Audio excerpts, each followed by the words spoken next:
All right, folks, y'all doing okay this morning? Yeah. Are there any big plans this weekend? Anything going on? Nothing big for us. We sort of a normal weekend, I think. We usually go for a bike ride, so we'll probably go for a bike ride Saturday and then just sort of hang out. I think we have to go grocery shopping or whatever, but pretty normal weekend. No? Anything? Like getting married, have a baby, no big deals going on? No? Okay. Well, let's see. I wanted to look at some problems. You have this homework problem that you should be able to work right now, but I want to work through a similar problem that's like it because it's a little tricky. At least part C of this is a little tricky. Parts A and B are pretty much the same as what we've done already. Um, I have this bead. It has a certain mass. It's initially at rest at a height of 1 meter. This is page 181, by the way. It's at 1 meter right here. It's at rest, so V is equal to 0. So I know that at this initial position that it only has potential energy. And then I want to know what is the speed of the bead on the first hill. So right here, I know that it has potential and kinetic energy, and that the sum of these are going to equal to the total potential energy that it has over here. And I just want to know what is the speed of the bead on the first hill, and then how high does it come up on the other side. Uh, we'll get to this part A right in just a second, but part B, how high does it come on the other side, assuming no friction at all? How high will it come? If it comes over on this side, how high will it go? It only goes 1 meter, right, because that's the point that it started out with. And so whatever potential energy it has over here, it's going to have that same potential energy over here. Now, if this was a slightly different problem and it had a velocity or a speed over here, if this wasn't 0, then it would go higher or lower on the opposite side. So what if, say, the speed over here was 2 meters per second? Would the bead go to a point that's higher than this point or lower than this point? It would go higher, right? It had that extra energy, and it would convert that extra energy into potential energy, so it would go slightly higher. All right, so I'll leave you to work that on your own. That's a problem like we've worked several times over. Uh, but I do want to look at the second part of this because if you have a frictional spot on this track, so here this orange section has friction on it. That means that the friction is what type of force? Is it a conservative force or a non-conservative force? It's non-conservative force. That means that it does not conserve energy, right? Or you can think of it, it takes away energy, right? Whenever you have a non-conservative force that is acting, it's going to take away energy. So this frictional force is going to act to take away energy from this object. So the object comes up to this point when there is no friction. What's it going to go? Is it going to go above that point or below that point if it has friction? It's going to go below because it takes away a little bit of the energy. Um, you can see the solution to this online, but I'm going to work through a similar problem, slightly simpler, uh, that uses the same idea. There's a blank page on the next page if you want to use it. But I have let's say I have an inclined plane, and I have a certain angle theta. I have a block with a mass m. I'll give you values for these in just a little bit. It has a certain speed going up the inclined plane, and I want to know how high does the object go. So let's say it comes up here and it stops, and I want to know what is this height h. To what point does it go if it stops? Now if there's no friction, I just say 1/2 mv squared equals mgh, right? The kinetic energy here equals the potential energy here, and then I can solve that for h, and h. M's cancel. H is going to be v squared over 2g. That's pretty straightforward. But if I have friction acting on this object, so let's say that along this part of the plane, or all along the plane, I have a frictional force, and let's say that that frictional force, well, I won't give it a value just yet, I'll just call it Fk. So it has a frictional force that acts upon that inclined plane. So what happens here is that the potential energy that this object has at the top will equal to the kinetic energy that it had at the bottom minus the work done by the frictional force.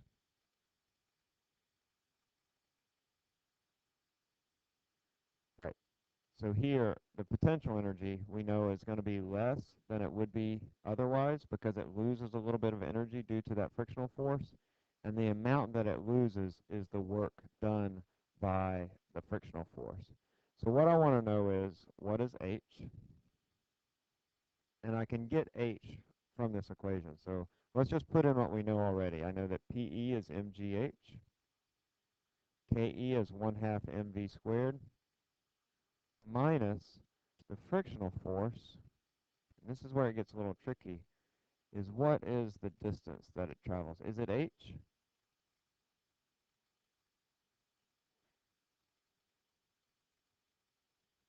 Right, well, I'm just going to give it a variable. We are getting a little bit ahead of me. So I'm going to say that it goes up this inclined plane a distance. If it stops right here, I'll call that d. So I'll just call it d. But now, here we have a triangle. That triangle has a hypotenuse d. It has a opposite side h, and I have an angle theta. So I can describe d in terms of h. I can say that, let's see, sine of theta equals, what is it, sine h over d, right, h over d. So then my distance d is going to be actually h over sine theta. So you all are barking up the right tree. Just sort of had your sign misplaced. All right, so now I can express d in terms of h. So I get mgh equals 1/2 mv squared minus fk times d, which is h over sine theta. I'm going to make this a little simpler. In the homework problem, I don't give you the frictional force. I just give you the coefficient of kinetic friction. I'm going to leave you to sort of muddle through that. The solution is online. But let's say here that I just give you the frictional force.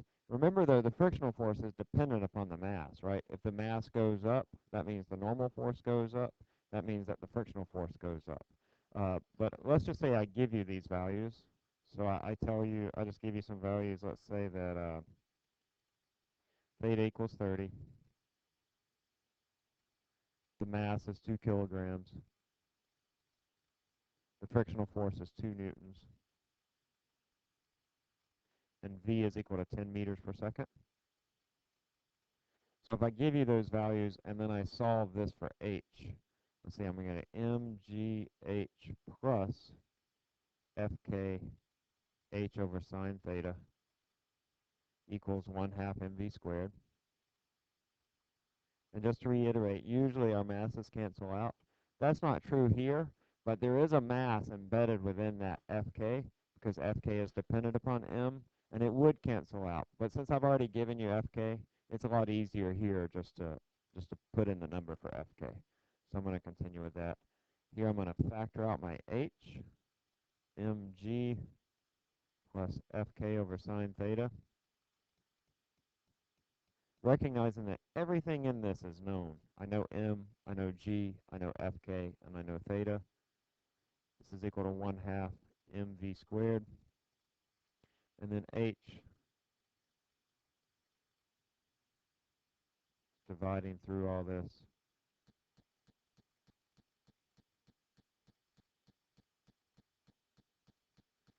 See, when I put in my values here, I get 4.2 meters, giving the values that I've given you right here.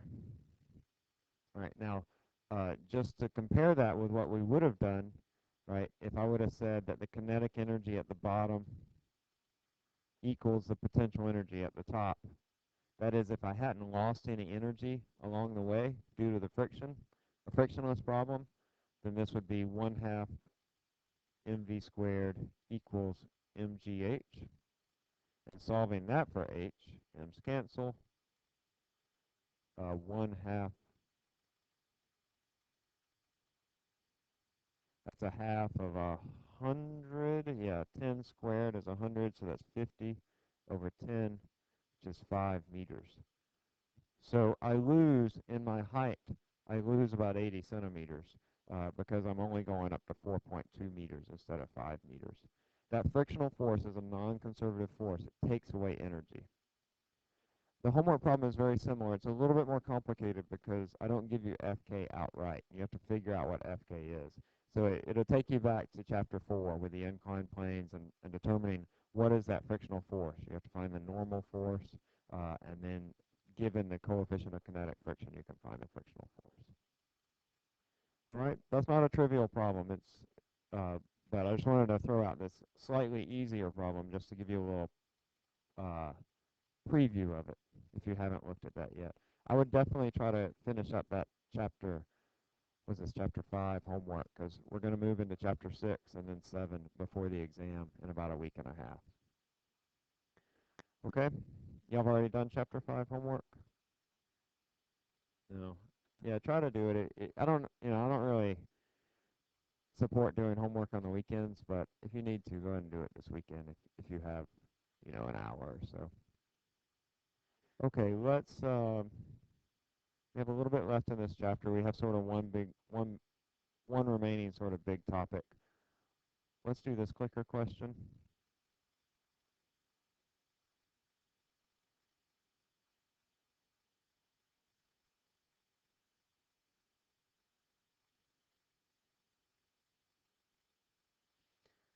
Listen, I understand that we worked this problem last time, but just try it on your own, okay, without looking back in your notes. So just try working it without looking at the previous thing.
But 10 or 15 more seconds.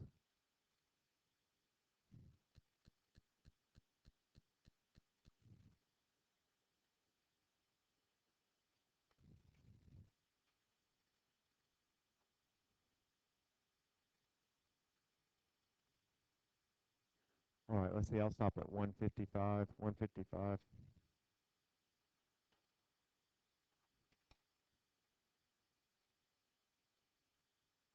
Okay, awesome. A is the right answer. Uh, Here, I'm going to look at my energies. I know her height down here. Of course, her height is 0. Up at the top, I know her height, or not the lady's height, but the height that she goes to of 6 meters. And I want to know what is her initial speed. I don't know her speed here, but I do know that up at the top that her speed is 0. So if I look at the distribution of energies, I only have kinetic energy here. I only have potential energy here.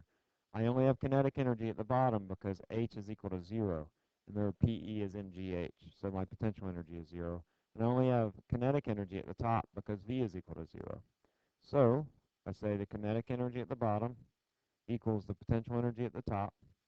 Again, it's implied here that I'm also writing the potential energy at the bottom and the kinetic energy at the top, but both of these are equal to 0, so don't write them. All right, so I have 1/2 mv squared equals mgh, and I solve for v. V is the square root of 2gh. That's 20 times the square root of 120, which is about 11. Right, 11 squared is 121, right? So yeah, 11. So A is the right answer.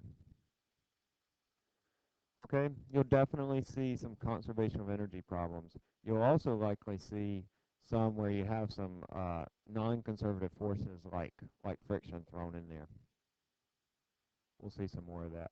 Let's move on to Hooke's law, where we'll see forces that act uh, dependent upon the displacement. And in which case, if the force is dependent upon the displacement, that is, if the force changes as x changes, then to calculate our work is a little more complicated because we'll have to add up the contribution of F times x as x changes.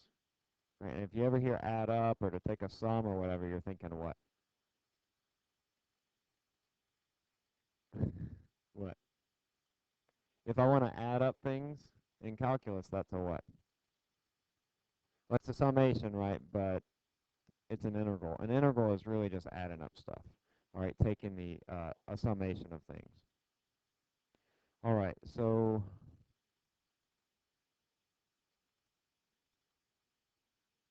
first I need to introduce Hooke's law, because that's going to be sort of our typical position-dependent force. That is a force that depends upon the position of the object.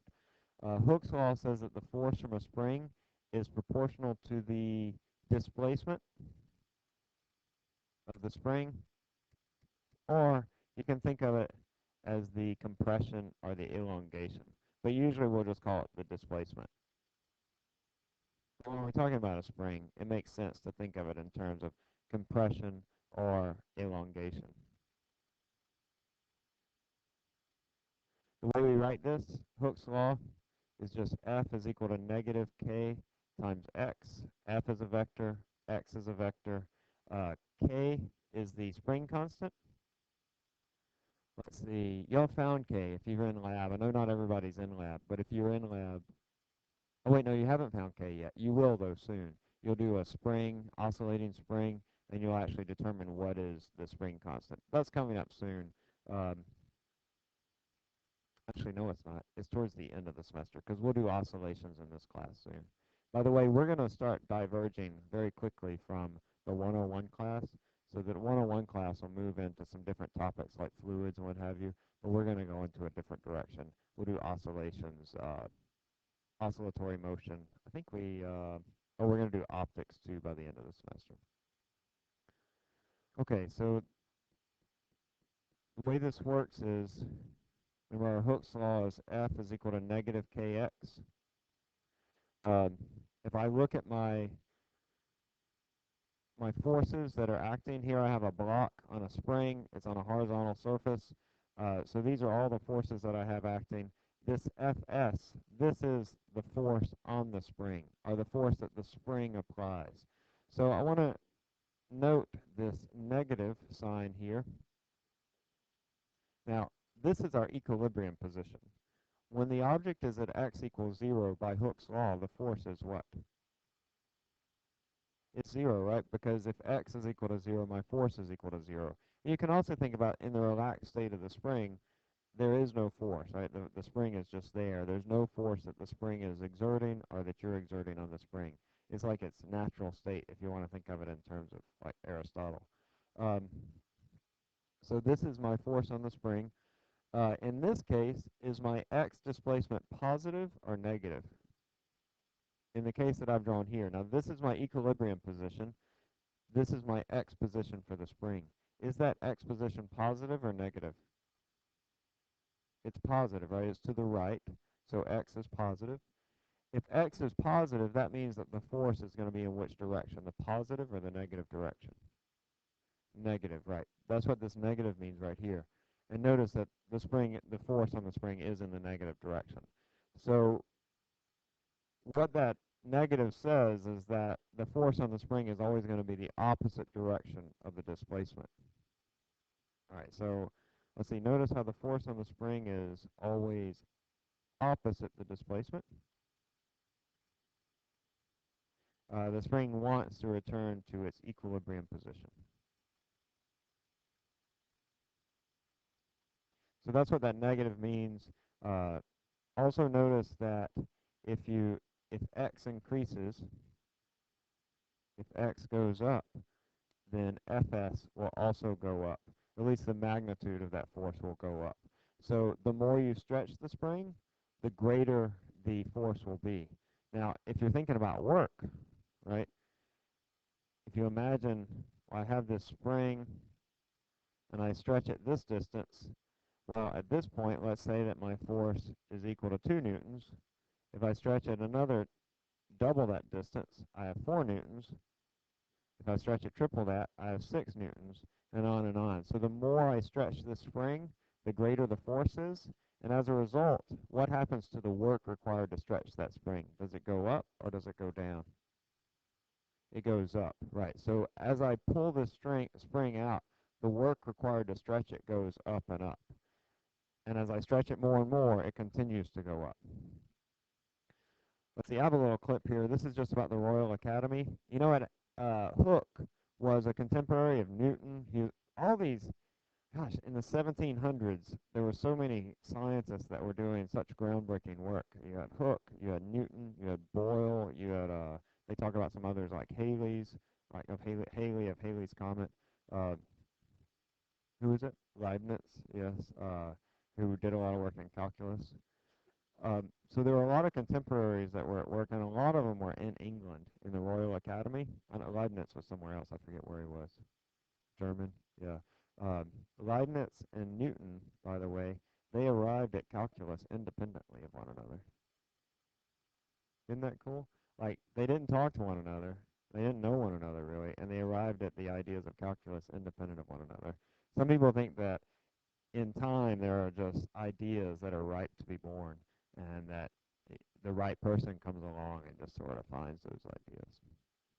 Anyway, this is about the Royal Academy. It's just sort of for your own interest, about their relationship between Hooke and Newton.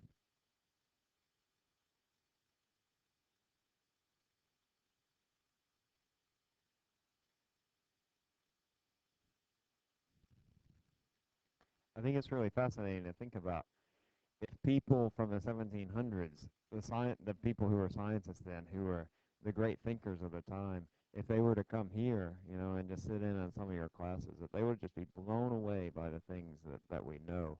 That, you know, 200 years ago, like in the history of the world, isn't really that long. It's what, 8, 9, 10 generations maybe. Uh, it's we know a lot more. There's just a lot more that we know about the world than we did back then. So, I think that's kind of fascinating. The privileged place that we're in right now. All right, let's see. I'm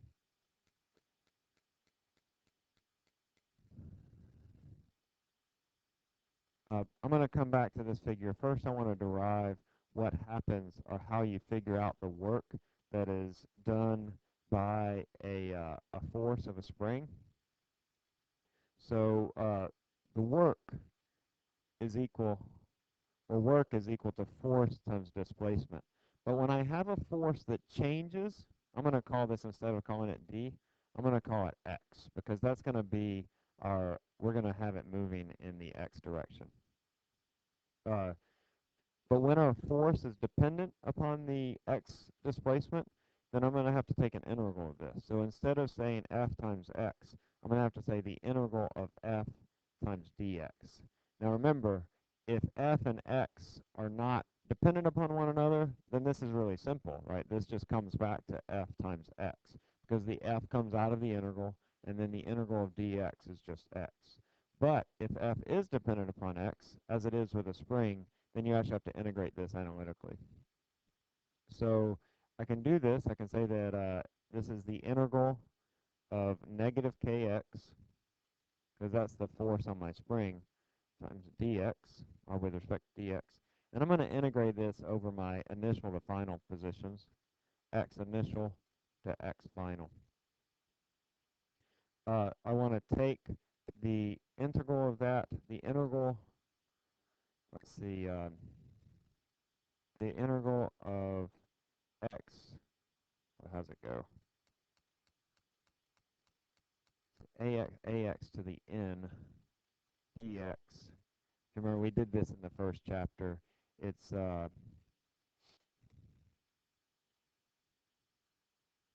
thank you, Cody, ax to the n plus 1 over n plus 1. That's the integral of a polynomial. All right. We don't do much integral calculus, but you do need to know how to take the integral of a polynomial. So here, my negative k will come out, and I'm just doing the integral of x dx.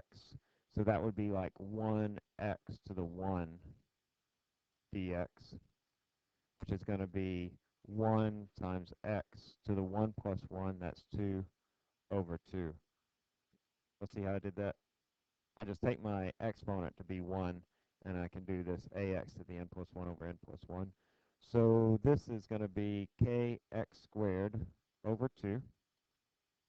I have to evaluate it at my limits, xi to xf. So that's going to be negative 1/2 kx final squared minus negative 1/2 kx initial squared. That's just evaluating the integral at its limits, our initial to our final positions. We'll generally assume that xi equals 0, that my initial position is 0. So the work then is negative 1/2 kx squared. I'm just going to drop the f subscript. So this is how we get the work done by the spring. Now the elastic potential energy is the negative of the work. So the potential energy is the negative of the work. Don't sweat that too much right now. We'll get into that later when we get into, actually next semester when we do fields, gravitational fields. Don't sweat it for now. Just so from this we can find that our potential energy in a spring is just the negative of negative 1/2 kx squared, or just 1/2 kx squared. So that's how I find the potential energy of a spring. You're not responsible for the derivation, but you will need to know how to do this, and we'll do some problems where we actually calculate the work done by a variable force later, maybe today. Okay, but that's how you find the amount of work that's done by a spring as it goes over a certain displacement. But going back to the previous picture, that is the potential energy. We'll assume that this force due to a spring is a conservative force.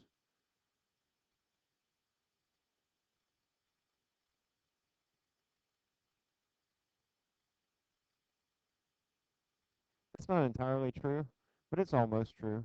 If you have no friction acting on the object, it's pretty darn close to true. You do lose a little bit of energy in the spring as the metal deforms and comes back to its original state, but you don't lose that much energy. It's largely conservative. All right, so if we assume that it's conservative, then we know that our initial energy is equal to our final energy. So we can, all the stuff that we did with gravitational potential energy, we can also do with a spring. So for example here, say that I have a block, its velocity is 0 or its speed is 0, so its kinetic energy is 0, and its x position on the spring is also 0, so the elastic potential energy is 0. If I compress the spring so that I have a distance x, that distance x will give us some elastic potential energy, and the kinetic energy here is 0, just simply because the speed of the object is 0. And then if I have the object, let it go, the potential energy goes to 0, and the kinetic energy goes as 1/2 mv squared. Let me work out through a simple problem. So I'll just put some numbers in here. Let's say that I have this mass. Let's say that it is, I don't know, 2 kilograms. Let's say that the spring constant of this spring is 1,000 newtons per meter. Remember, that's the spring constant. I compress it a certain distance. let's say that I compress it to a distance of, I don't know, let's just say 1 meter. Just keep the number simple. So I compress the spring down to 1 meter from its equilibrium position, and then I let it go. And then I want to know, after the block leaves the spring, what is the velocity of the block? So I say that the initial elastic potential energy is equal to the final kinetic energy. That's 1/2 kx squared equals 1/2 mv squared. Go with me on this, folks? Yeah, this is very similar to what we did with gravitational potential energy, but now instead of mgh, I'm throwing in this 1/2 kx squared term. Because now I don't have gravitational potential energy, everything's on the horizontal, so my gravitational potential energy is remaining the same. I'm just throwing in this elastic potential energy. And then also remember that it's not written, but it's implied that I have all the terms here. But it so happens, because v is equal to 0 in this original state, that this is 0, and because x equals 0 in this state, this is 0. Uh, but you could see cases where that's not the case. And we saw those problems in the gravitational problems as well, where you have both kinetic and potential energy. And you'll see in your homework some issues where you have both as well. But it doesn't really change the way you work the problem. It's just you have these extra terms out there. All right, so I want to know v. Let's see, I can cancel out my halves.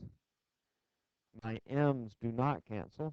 So unlike in the gravitational problems where the m's usually canceled, where they always canceled in fact, here it doesn't cancel because I don't have a mass in the spring. The spring doesn't care what the mass is. It doesn't affect its energy.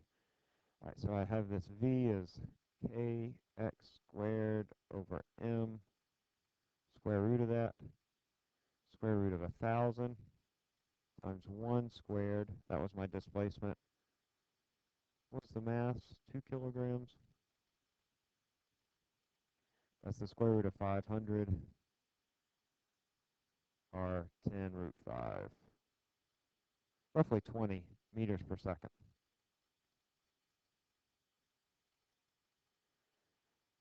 Okay? That's a good conservation of energy problem. Hopefully you see the parallels with this and the gravitational problems, because they're very, very similar. All you're doing is you're just throwing in that elastic potential energy instead of dealing with gravitational potential energy. Let's see the similarities between those two sets of problems. There's some homework issues, homework problems to help you with that. But you can see something like that as well. As I said, you're definitely going to see just like a simple conservation of energy problem, like the spring here, or like the roller coaster problem that we did. But then you could also see you will see some that'll be slightly more complicated, maybe throwing in some non-conservative forces, or, well, let's do another one here. So, actually, let's do a few clicker questions, and then we'll come back and work this. Well, let's try this one first. I'm sorry, let's do this one first. A block of mass 1 kilogram is attached to a spring. The spring constant, 1,200 newtons per meter. It's compressed by 20 centimeters and then released. What is the velocity of the block when it passes through the equilibrium position? Very similar to the one we just worked. Don't forget to put everything in SI units. Centimeters is not SI units, so you'll need to convert that.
I'll be right back, folks.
Doing well. Let's maybe 10 or 15 more seconds.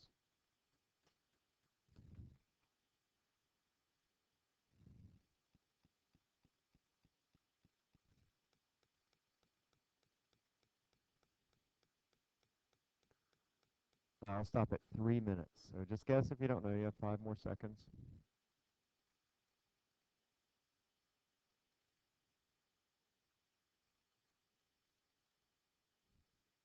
Okay, awesome. B is right. I think that's right. Let's double check. I'm pretty sure it is. So very similar to what we had before. I only have potential energy here. That's elastic potential energy. I know this because V is equal to 0, so the kinetic energy equals 0. Over here, look, this spring will come here, and then it's going to oscillate back and forth. All right, so when it comes out to here, for example, it will have maximum potential energy in the spring, and the kinetic energy will equal 0.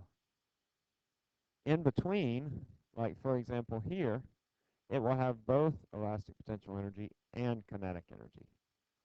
You follow me on that?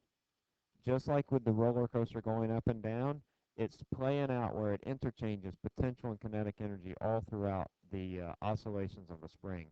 We'll have a whole chapter on this later on the semester. We're not going to sweat it too much for now.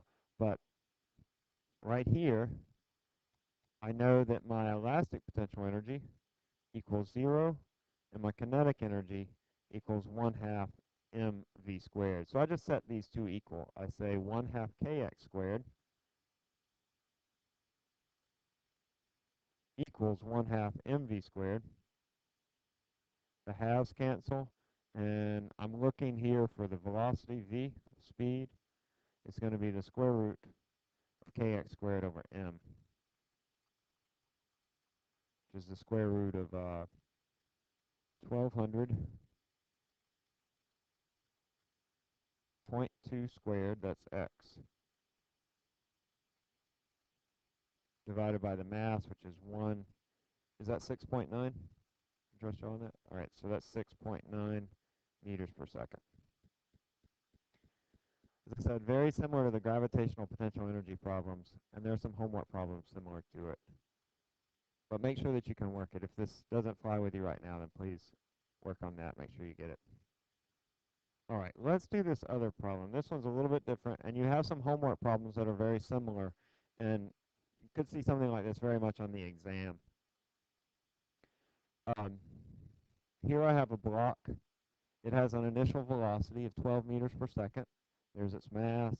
It slides on a surface that has a frictional force, but the frictional force changes with position. And it changes with position by this function, negative 3x cubed in the I direction. Uh, so dependent upon where you are, the frictional force is going to change. Is the frictional force going to increase or decrease as you move along? It's going to increase by a lot, right? It's a cube. So it's going to, as you move along in the x direction, it's going to go up a lot because as x increases, the frictional force will increase. So I want to know, first of all, what is the energy of the block? That should be pretty straightforward. And then I want to know how far does the block slide before coming to rest? All right, so first just go ahead and find the energy of the block. I'll help you with the second part a little bit. But find the energy of the block.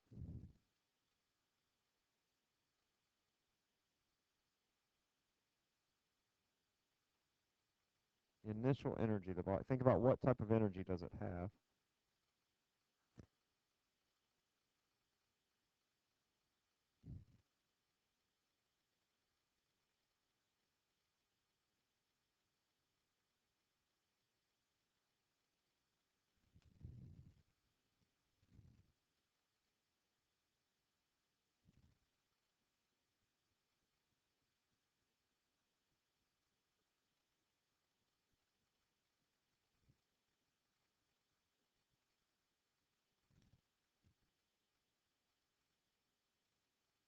Do you have a value there for me? Claire, do you have it?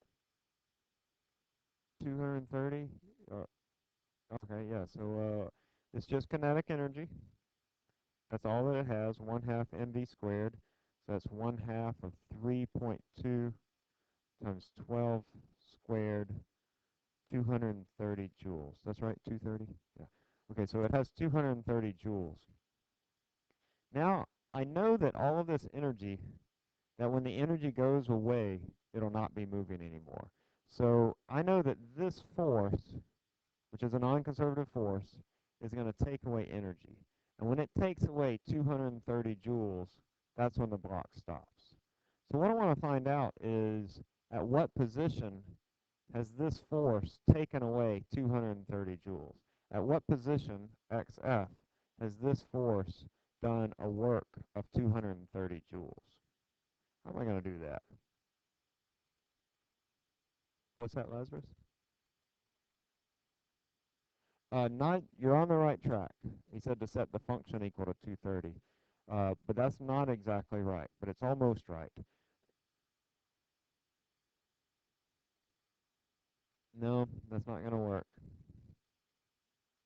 You have to integrate it, right? Because I want to know the work done by this function. It's not the force, but I want to know the work done by the function. So I want to know what is the product of the force and the displacement, which is the work. But because this changes with position, because f changes as a function of x, I can't just take the product of them. I have to integrate over them. So what you're going to do here is you're going to say, well, this force does the work, the integral of f dx. And I want to know when this work is equal to negative 230.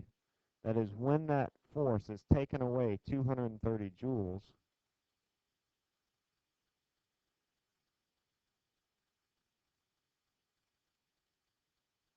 what is xf?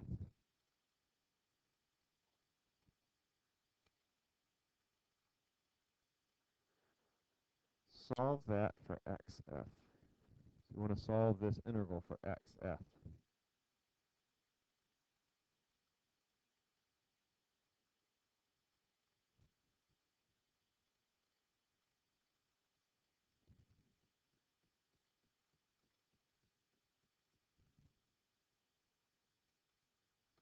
Remember to take the integral, the negative 3 comes out because it's not dependent upon x. So it's really just the integral of x cubed dx. It's going to be, you add 1 to the exponent, and then you divide by that number as well.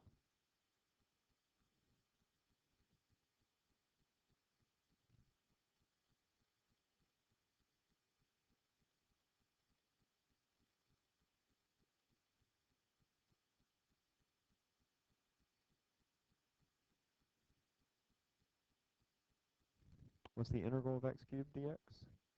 x to the x to the 4th divided by what? 4. Right, so that is my integral, x to the 4th over 4.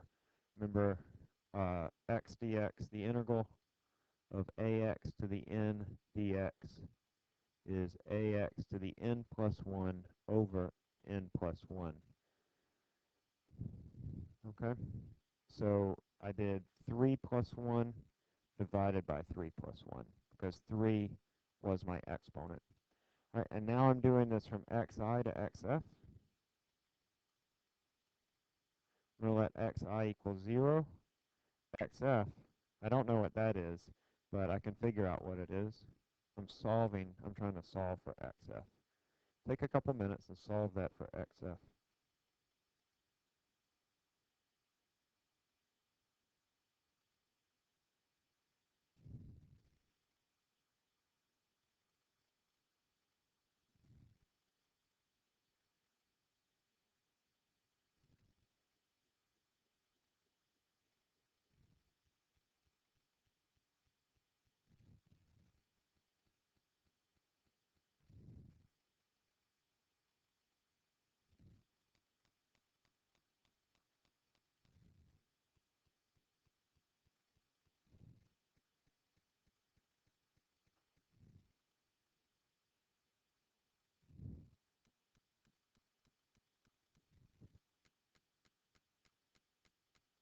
value.